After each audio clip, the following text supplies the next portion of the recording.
नमस्कार। आज लगातार 12वां दिन है जब सीमा पार से एलओसी के उस पार से लगातार रात में पाकिस्तानी सैनिकों की तरफ से भारत की ओर को फायरिंग की जा रही है और ये लगातार हो रहा है।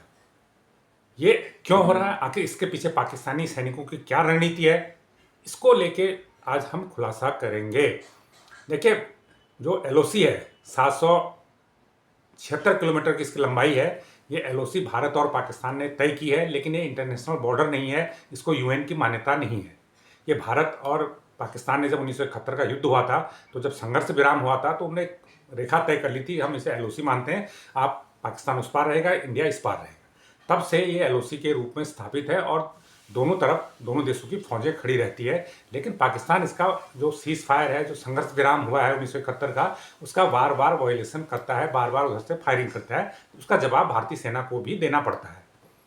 अब 2021 में भारत और पाकिस्तान के अधिकारियों के बीच में तय हुआ था कि क्यों हम फायरिंग कर रहे हैं, अपनी गोली बारूद खराब कर रहे हैं। आप अपनी तरफ खड़े हैं, हम अपनी तरफ खड़े हैं, जब सीमा का समाधान हो जाएगा तब देखा जाएगा।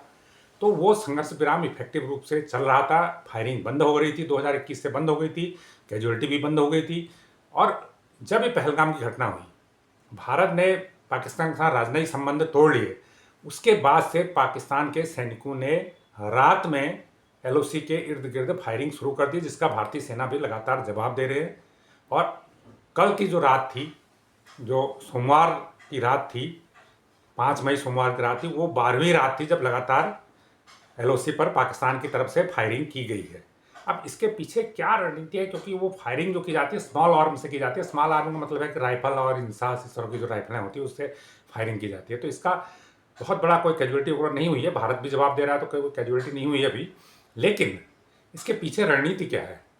जो सेना के सूत्र हैं वो ये कहते हैं कि इस फायरिंग के जरिए पाकिस्तान भारतीय सैनिकों का ध्यान बटाने की कोशिश करता है और इस फायरिंग की आड़ में फायरिंग को एक कवर के तौर पर इस्तेमाल करते हुए वहाँ से आतंकियों को भारत में घुसा देता है।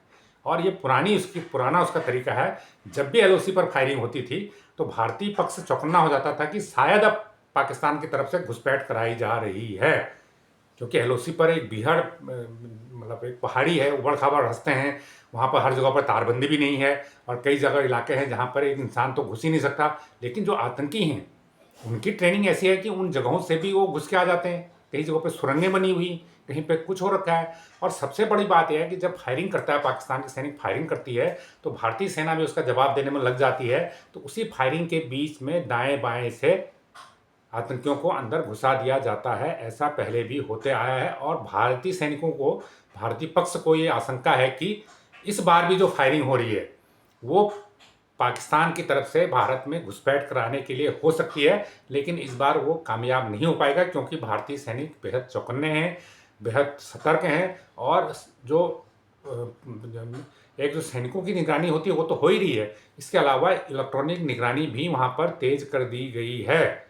ड्रोन से, सैटेलाइट से और जो नाइट विजन कैमरे से लगातार निगरानी हो रही है, ताकि पाकिस्तान द्वारा आतंकियों को भारत में घुसाने की कोई भी स्कीम सफल न हो, कोई भी योजना, कोई भी मंसूबे उनके सफल नहीं हो पाए। हालांकि जो भारतीय सेना है उसकी फायरिंग का भी जवाब दे रही है, लेकिन जिस प्रकार से पिछले 12 दिनों से फायरिंग चल रही है तो वो चिंता पैदा करने वाली है। भारत के डीजीएमओ की तरफ से इस पर आपत्ति भी जताई जा चुकी है, विरोध भी दर्ज कराया जा चुका है।